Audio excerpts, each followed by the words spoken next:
এজন্য আল্লাহ তাআলাকে যদি ভালোবাসতে চাই তাহলে আগে সবার আগে কাকে ভালোবাসতে হবে? আল্লাহ নবীকে। আল্লাহ নবীকে বাদ দিলে আল্লাহ তাআলাকে পাওয়া যাবে না, আর আল্লাহ তাআলাকে বাদ দিলে আল্লাহ নবীকেও পাওয়া যাবে না। এজন্য সকল আদর্শ, সকল দিক বিবেচনা করতে হবে, সকল দিক নির্দেশনা ফলো করতে হবে, সকল আদর্শ আপনার আমার নবীর ভিতরে আছে কিনা সেটা দেখতে হবে। আর আল্লাহ নবীর ভিতরে আল্লাহ তাআলা কোরআনে সূরা মারিয়ামের ভিতরে বলেছেন, খুলুকুন আযীম, আমি আমার নবীকে উত্তম চরিত্র আধার করে দুনিয়ার বুকে প্রেরণ করেছি। সুবহানাল্লাহ, উত্তম চরিত্র আধার। আল্লাহ সুবহানাহু ওয়া তাআলা বলেন, লাকাদ কানা লাকুম ফি রাসূলিল্লাহি উসওয়াতুন হাসানাহ।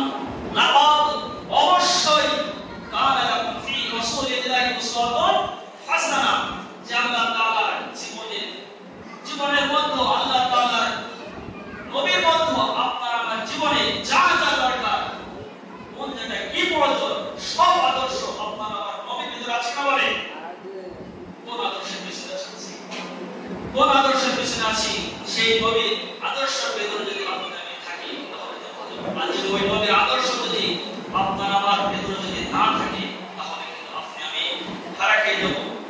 আর ওই নবীর চরিত্র যদি আপনার আমার ভিতরে যদি না থাকে তাহলে আপনার ভিতরে কঠিন গুনাহগার হয়ে যাব, বড় অপরাধী হয়ে যাব। আর আল্লাহ নবীকে যদি অনুসরণ না করি, আল্লাহর নবী রেখে যাওয়া কাজগুলো যদি আঞ্জাম না দিই, তাহলে আল্লাহর সেই জান্নাতের মেহমান কি আপনি পেতে পারবো নাকি? আপনার আমার জন্য জাহান্নামে আগুন অপেক্ষায় আছে। এজন্য জাহান্নামে যখন আপনাকে আমাকে কেউ তো ঢুকতে চায় জাহান্নামে, সবাই যেতে চায় কোথায়? জান্নাতে যেতে চায়। তাহলে জান্নাতে যদি যেতে চায় তাহলে অবশ্যই আল্লাহ নবীকে অনুসরণ করতে হবে, আল্লাহ নবীকে মহব্বত করতে হবে, আল্লাহ নবীকে ভালোবাসতে হবে। যদি বাসি তাহলে ভালোবাসার তো ভালোবাসতে হবে। আর যদি আল্লাহ নবীকে শুধু মসজিদে মানব, মসজিদের বাইরে যদি না মানি, অবশ্যই একজন অপরাধী হয়ে যাবে। আর যখন অপরাধীদেরকে আল্লাহ তাআলা জাহান্নামে যখন দেবে তখন তারা বলবে, আল্লাহ তাআলা যখন বলেন আনিল মুসরিমিনা মা সালাকুম ফি সাফর, যখন অপরাধীদেরকে সাফরের নামক জাহান্নামের ভিতরে যখন প্রবেশ করানো হবে তখন তাদেরকে জিজ্ঞাসা করা হবে যে তোমরা আজকে জাহান্নামের ভিতরে ঢুকলে কেন? তোমাদের অপরাধটা কি ছিল? দুনিয়ায় রাসূলের আদর্শ ছিল না, আলেম ওলামাদের আদর্শ ছিল না। আলেম ওলামাদের দেখলে বেকার চোখে দেখতো,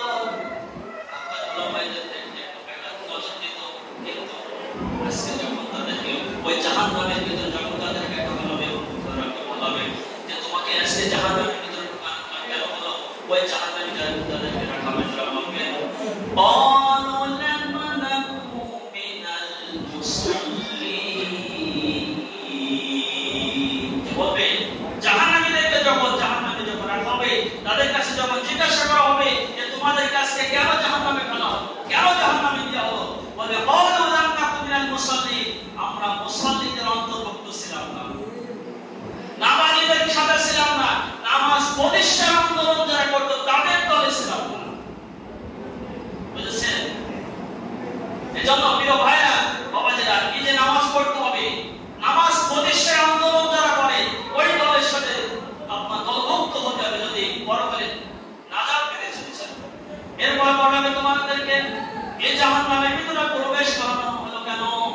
তখন তারা বলবে ওয়ালাম নাকুম নুত'ইমুল মিসকিন, আমরা অভাবীদেরকে খাদ্য দিতাম। মিসকিন, অভাবী, অভাবগ্রস্ত মানুষদের পাশে থাকতাম না, তাদের বরঞ্চ তাদের হকগুলো আমরা বেড়ে বেড়ে খেতাম।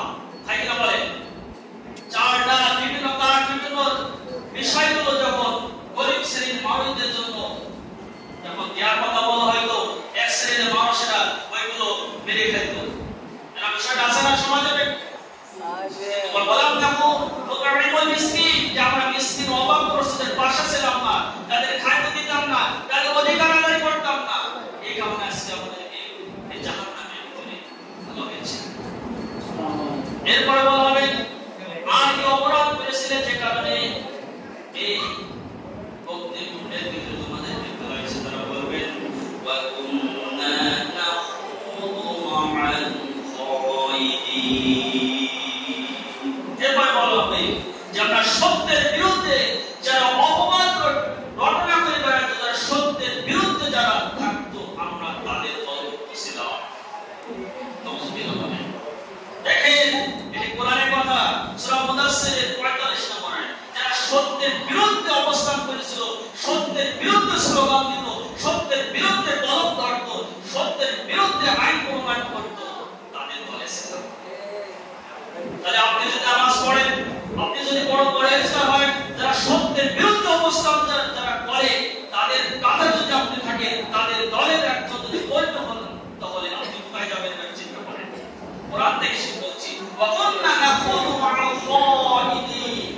যারা সত্যের বিরুদ্ধে অবস্থান করত, আমরাও দুনিয়ায় ওই সত্যের বিরুদ্ধে যারা অবস্থান করত, তাদের দলে শামিল হয়ে এই সত্যের বিরুদ্ধে অবস্থান করতাম। আর সত্যের পক্ষের মানুষদেরকে সবচেয়ে অপমানিত, লাঞ্ছিত, বঞ্চিত করে করে তাদেরকে নির্যাতন করতাম। আর কি করতেন?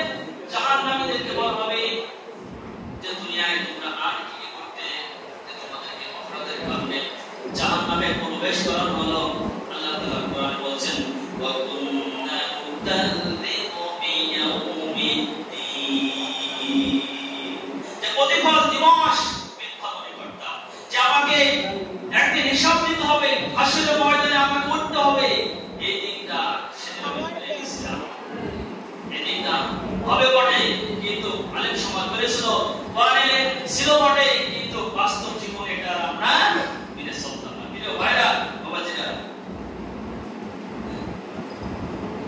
এজন্য এগুলো আমাদেরকে খেয়াল রাখতে হবে।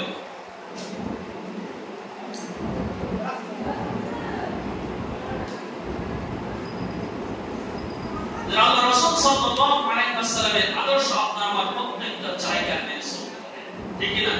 আর আল্লাহ নবী সাল্লাল্লাহু আলাইহি ওয়াসাল্লামের আদর্শ যদি আপনার আমার ভিতরে যদি না থাকে, তাহলে কিন্তু অবশ্যই কি ধরা খেতে হবে।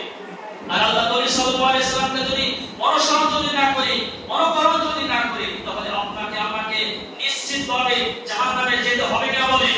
আমিন। কালামে পাক বলছেন, ইন্নাল্লাযীনা কাফারু বিআয়াতিনা সাওফা নুসলিহিম নার।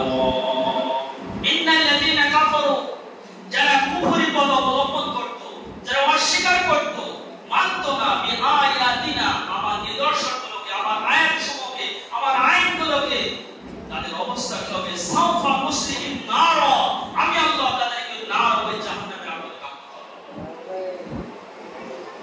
আর কি করব?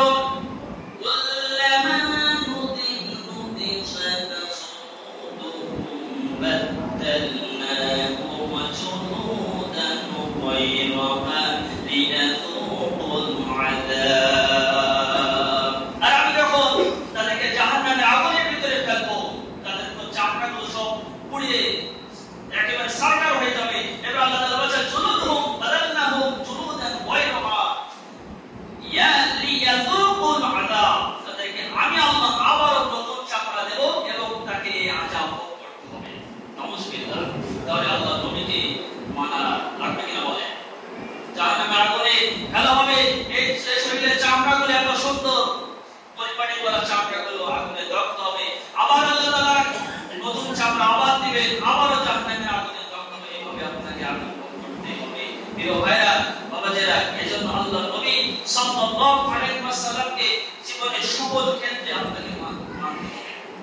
আল্লাহ নবী সাল্লাল্লাহু আলাইহি ওয়াসাল্লামকে অবশ্যই মানতে হবে। আল্লাহ এবং আল্লাহ রাসূল সাল্লাল্লাহু আলাইহি ওয়াসাল্লামকে আনুগত্যের ব্যাপারে মানার ক্ষেত্রে কোন শর্ত আসবে? শর্ত আসবে? অন্ধভাবে মানতে হবে, অন্ধভাবে আনুগত্য করতে হবে।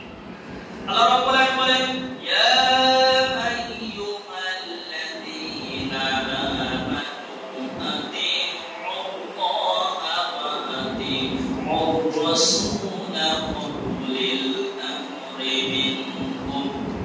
হে ইমানদারগণ, আতিউল্লাহ, আল্লাহ তাআলাকে আনুগত্য করো, আল্লাহ তাআলাকে ইত্তেবা করো, ওয়া আতিউর রাসূল, আর রাসূল তোমাদের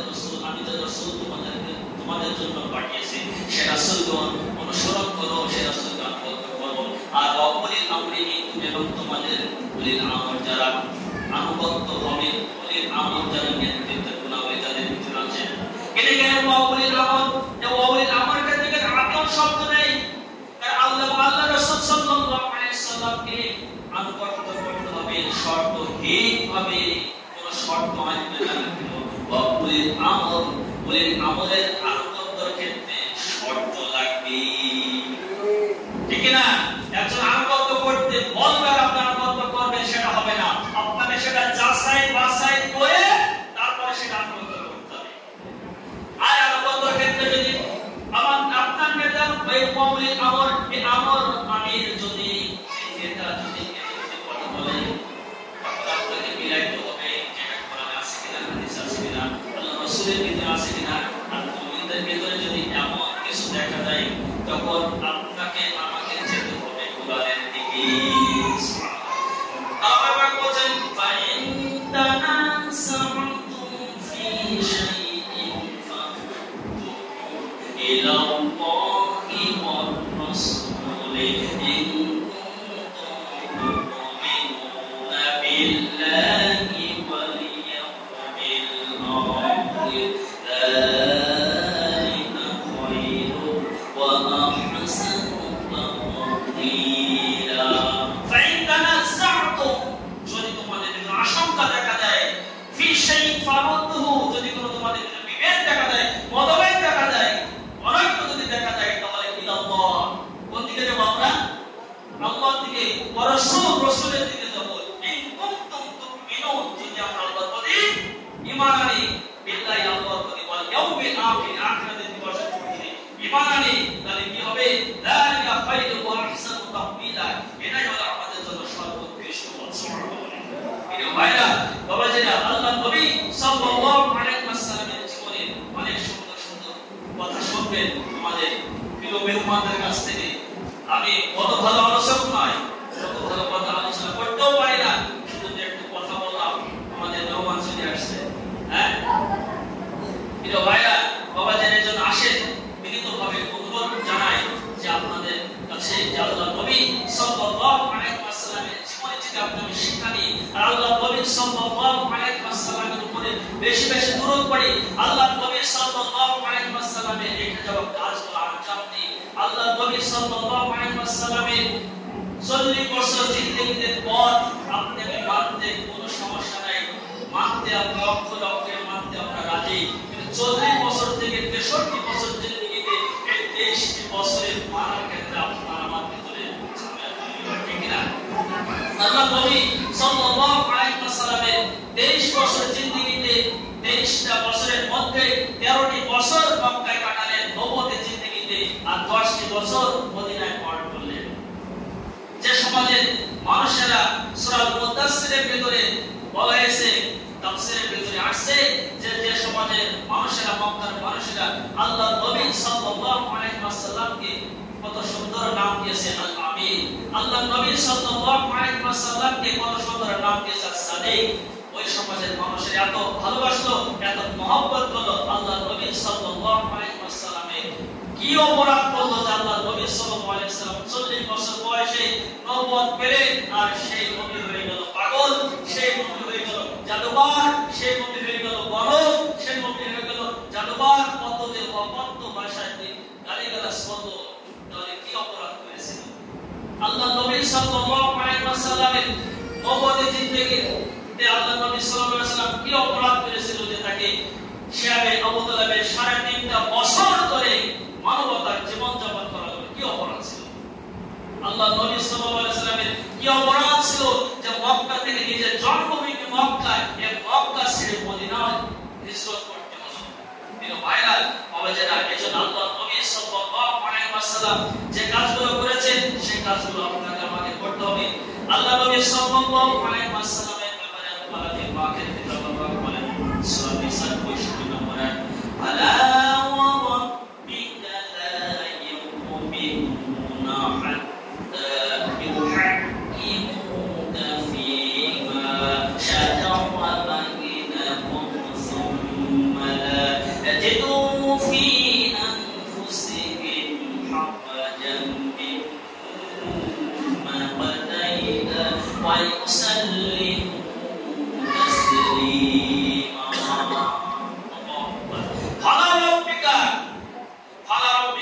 হে মুহাম্মদ ফালা না তারা কখনো ইউমিনু লা ইউমিনু তারা কখনো ঈমানদার হতে পারবে না, মুমিন হতে পারবে না হাত্তা যতক্ষণ পর্যন্ত ইউহাক্কিমু যে তোমাকে যতক্ষণ পর্যন্ত হাকিম না মানবে, হাকিম মানে বিচারক না মানবে, তোমাকে যতক্ষণ পর্যন্ত আইন প্রণেতা না মানবে ততক্ষণ পর্যন্ত তারা কি ঈমানদার হতে পারবে না। তাহলে এর থেকে একটা শিক্ষা আছে, আল্লাহ নবী সাল্লাল্লাহু আলাইহি ওয়াসাল্লামকে বিচারক মানতে হবে, আল্লাহ নবী সাল্লাল্লাহু আলাইহি ওয়াসাল্লামকে রাষ্ট্রনায়ক মানতে হবে, আল্লাহ নবী সাল্লাল্লাহু আলাইহি ওয়াসাল্লামকে সর্বপ্রথম আদর্শ একজন নেতা হিসেবে মানতে হবে, ঠিক না? যদি মানতে পারি তাহলে আল্লাহ নবী সাল্লাল্লাহু আলাইহি ওয়াসাল্লাম আপনার আমার জন্য যে সম্মান করবেন, ঠিক না? যদি প্রিয় ভাইরা বাবাজেরা আসে সেই নবী জীবন করে আলোচনা আজকে গুরুত্বপূর্ণ হবে। আমরা যেন এখান থেকে কিছু শিক্ষা নিয়ে কে কোন তরিকায় আছেন, কে কোন মতে আছেন এটা শুনতেও চায় না, জানতেও চায় না। আজকে থেকে শিক্ষা নিয়ে রাসূলের সুপারিশ ছাড়া সেই জান্নাতে যাওয়া যাবে না। এজন্য রাসূল চলেছেন যে পথে আমরা চলবো সেই পথে। এই শিক্ষা যদি নিতে পারি তাহলে আপনারা আমার বললাম আপনার আমার দুনিয়ায় চলতে গেলে কারণ না কারণ অনুসরণ করতে হবে, কারণ না কারণ তরিকায় যেতে হবে, কোনো না কোনো দলের একজন কর্মী হতে হবে, ঠিক না?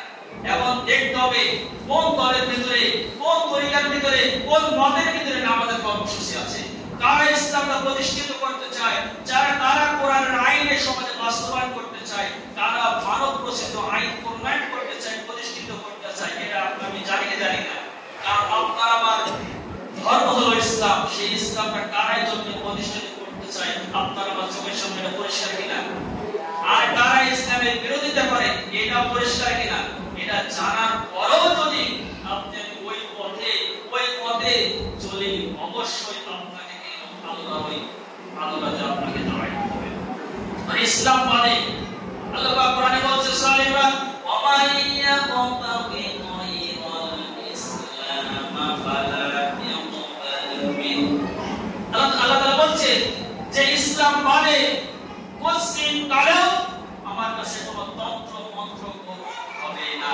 কোথায় ধর্ম নিরপেক্ষ মতবাদ, কোথায় জাতীয়তাবাদ, কোথায় কার্ল মার্কসের সমাজতন্ত্র, কোথায় কি তন্ত্র, এই তন্ত্র মন্ত্র সব বাদ, একমাত্র ইসলাম তন্ত্র নিয়ে ইসলাম তন্ত্র বুকে ধারণ করে পড়তে চায়। রাজি আছেন না? এই পথে যদি চলতে পারি তাহলে আপনার বিরুদ্ধে অবশ্যই মানে নিতে হবে। আর যদি মানব রচিত তন্ত্র মন্ত্রের বিষয়ে যদি ছুটতে থাকি, ছুটতে জীবনটা শেষ হয়ে যাবে, নামাজ পড়তে পড়তে কপাল কালো হয়ে যাবে, লাভ হবে না কিছু। কারণ ইসলামের বিরোধিতা যত হবে ইসলামের জনপ্রিয়তা তত বাড়বে।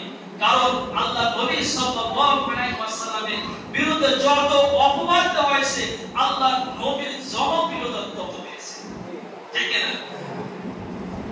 সূরা আল-মুদাসসিরের ভিতরে বলে আল্লাহ নবী সাল্লাল্লাহু আলাইহি ওয়াসাল্লাম যখন আল্লাহ নবী সাল্লাল্লাহু আলাইহি ওয়াসাল্লাম তার গৃহের বাইরে ছিলেন, থাকার পর আসমান এবং জমিনের মধ্যবর্তী একটা জায়গায় একটা চেয়ারে আসনে আসীন ছিলেন হযরত জিবরাইল আলাইহিস সালাম। এই দৃশ্য দেখার পরে হযরত মুহাম্মদুর রাসূলুল্লাহ সাল্লাল্লাহু আলাইহি ওয়াসাল্লাম ভয় পেয়ে গেলেন। ভয় পাওয়ার পরে এবং আল্লাহ নবী সাল্লাল্লাহু আলাইহি ওয়াসাল্লাম তাকে দেখে চিনতে পারলেন এই সেই ফেরেশতা যে হেরা পর্বতের ভয় আমার কাছে উঠে নিয়ে আসছিল। এই দৃশ্য যখন আসমান এবং জমিনের মধ্যবর্তী একটা জায়গা, একটা চেয়ারে যদি একজন থাকে আপনি ভয় পাবো কিনা? আল্লাহ নবী সাল্লাল্লাহু আলাইহি ওয়াসাল্লাম ভয় পেলেন। এই ভয়ে ভীত হয়ে আল্লাহ নবী সাল্লাল্লাহু আলাইহি ওয়াসাল্লাম বাড়িতে চলে গেলেন। আম্মা জান হযরত খাদিজা রাদিয়াল্লাহু তাআলা আনহাকে বলেন যে আমি ভয় পেয়েছি, আমাকে চাদর দিয়ে আপনি করে দাও, আমাকে চাদর দিয়ে ঢেকে দাও। আল্লাহ নবী সাল্লাল্লাহু আলাইহি ওয়াসাল্লামকে চাদর দিয়ে ঢেকে দিলেন। এটা সূরা আল-মুদাসসিরের ভিতরে ঘটনাটা আছে। আল্লাহ নবী সাল্লাল্লাহু আলাইহি ওয়াসাল্লামকে চাদর ঢেকে দেওয়ার পরে আল্লাহ নবী সাল্লাল্লাহু আলাইহি ওয়াসাল্লামের উপর ওহী এসে আসলো। ইয়া আইয়ুহাল মুদাসসির কুম ফাআকলি ওয়া রাব্বাকা ফাকাব্বির। সূরা আল-মুদাসসিরের 7টা আয়াত নাযিল হয়ে গেল। নবী আপনি কেন এরকম পরি দেওয়ালা ব্যক্তি ওঠেন কুম ফাআকলি, মানুষদেরকে সতর্ক করুন, ওয়া রাব্বাকা ফাকাব্বির, আল্লাহর নামে তাকবীর দেন, আল্লাহর শ্রেষ্ঠত্ব ঘোষণা করুন। যে ওই সময় এই আয়াতটার ওই সময় যখন নাযিল হয়ে গেল, সূরা মুদাসসিরের দ্বিতীয় অংশ যখন নাযিল হয়ে গেল, আল্লাহ নবী সাল্লাল্লাহু আলাইহি ওয়াসাল্লাম যখন এই দাওয়াতি কাজ, দাওয়াতি মিশনে যখন মানুষের মাঝে যখন পৌঁছে গেছেন, এবার যখন হজের মৌসুম চলে আসলো, আবু জাহেল, উতবা, শাইবা, মুগীরা তার একটা কোর্টে গিয়ে মিটিং বসালো যে সামনে তো হজের মৌসুম চলে আসছে, তাহলে এই মুহাম্মদ সাল্লাল্লাহু আলাইহি ওয়াসাল্লামকে বিতর্কিত করতে হবে। কি করতে হবে?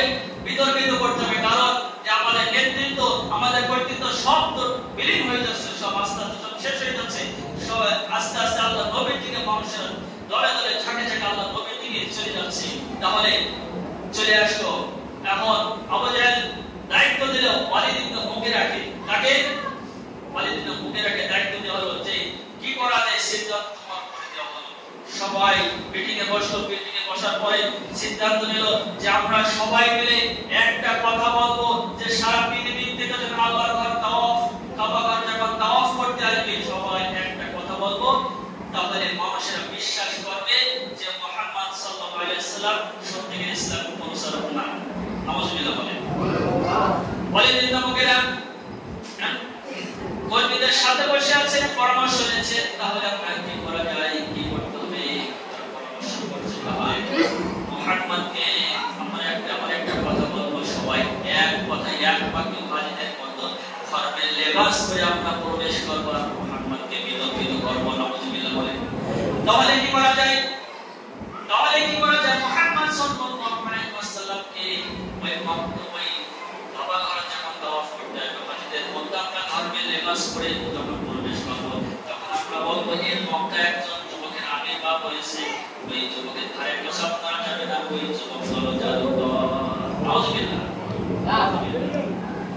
এখন ওয়ালিদ ইবনে মুগীরা বলছে না, এটা জাদুকরের কি কি বৈশিষ্ট্য আমরা জানি, কিন্তু মুহাম্মাদের ভিতরে এটা নাই। সুবহানাল্লাহ। তাহলে আবারও পরামর্শ নিয়েছে তাকে, তাহলে কি বলা যায়? বলা হোক তাহলে তাকে বড় করে। ওয়ালিদ ইবনে মুগীরা বলছেন না, বড়কেরা গুনগুন করে কি বলে সেটা আমার জানা আছে। সুবহানাল্লাহ।